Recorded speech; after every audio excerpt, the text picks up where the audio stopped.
According to a May 14th, 2013 Bloomberg article, Germany today is the enforcer of European austerity, imposing austerity on smaller and weaker nations.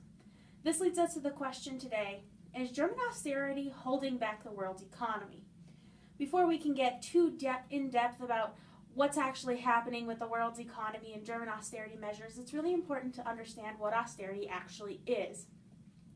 Austerity happens when a country is going into worse economic times, and so in order to cut their deficit, they either cut spending or they will increase taxes, and sometimes it's a combination of both. So with that being said, we can answer a resounding yes to the question. In order to further answer this, we'll first look as to what German austerity is happening and what's actually happening in Germany. Second, we'll look at what some other nations are thinking of this German austerity measures. And then lastly, we'll look at some broader implications as to what is actually happening because of these austerity measures. But first, let's look as to what is actually going on with German austerity. According to an October 7th New York Times article, new signs emerged in Germany that Germany is actually on the edge of an economic downturn. The International Monetary Fund cut their growth forecast to 0.8% for this next quarter. So we really see that what's happening in Germany is that they're not looking too great right now, in and of themselves. A Huffington Post article from October 13th stated that Germany is on track for its third recession since 2008. They've had a huge economic slowdown, and that they've actually had the largest 1 month drop. They've had the largest 1 month drop not only in output but also in exports. So Germany in and of itself isn't really having a great time. We see that they need to enforce these austerity measures not only on these smaller and weaker countries, but them themselves right now aren't looking too great. Which actually leads us to the second point. What is actually happening with these other nations and what's actually going on? According to the American Prospect from October 23rd, today, that France has a lot of pressure on them from Germany and from the European Union to meet these standards that they have. One specific standard that France is having a lot of hard times meeting is that they can have no more than 3% of their deficit be of their GDP. Basically what happened is that France has been trying to meet these standards and continually failing. And so France actually said just recently that they're not going to hit this target until 2017. This could mean that France could be facing fines of 2% of their GDP. Italy also wants to change these policies that are being enforced on them to be more like the Federal Reserve. They need direct support for bonds so that their interest rates can be lower so that they can actually get out of this recession that they're in.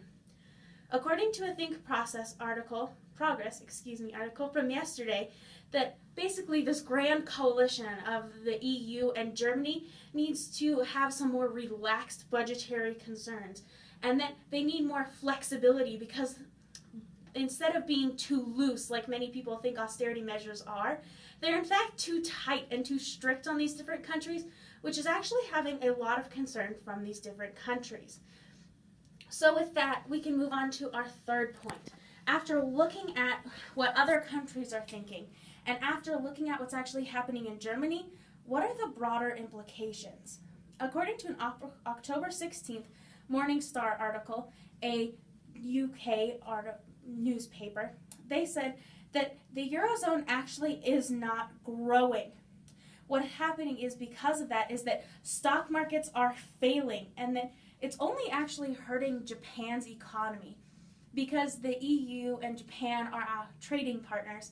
And so instead of having a stable trading partner that they can get goods from and outsource goods to, they're having someone that isn't stable and that their economy is faltering and are not able to actually buy those goods from places like Japan or even the United States. And so instead you see those other economies faltering. According to a Telegraph article from October 16th, these forces of deflation are gathering, and that this isn't actually going to be a repeat of 2008 when we saw the EU economy somewhat crash, but that it is going to be a repeat of 1998, where we saw an East Asia crisis. We saw Russia default. So ultimately what's happening is that there are larger and broader impacts than just Germany or just the EU. What we're seeing is that there are huge impacts that could potentially impact you and me today. When we have this globalized economy and everyone is trade partners with anyone, if someone's economy crashes, it's ultimately going to harm everyone else's economy. And that what's going to result is that it's going to eventually hold back the world's economy.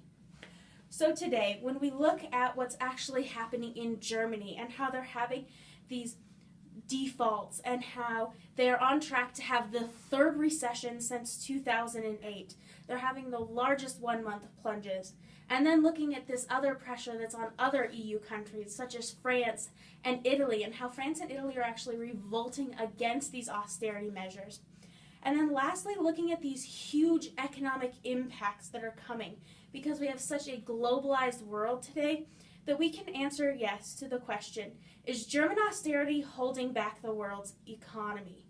So, in going back to the quote from Bloomberg article in May 14th of 2013, Germany may be this enforcer of European austerity, imposing these strict regulations on weaker nations, but in fact, it's not just holding back those weaker nations.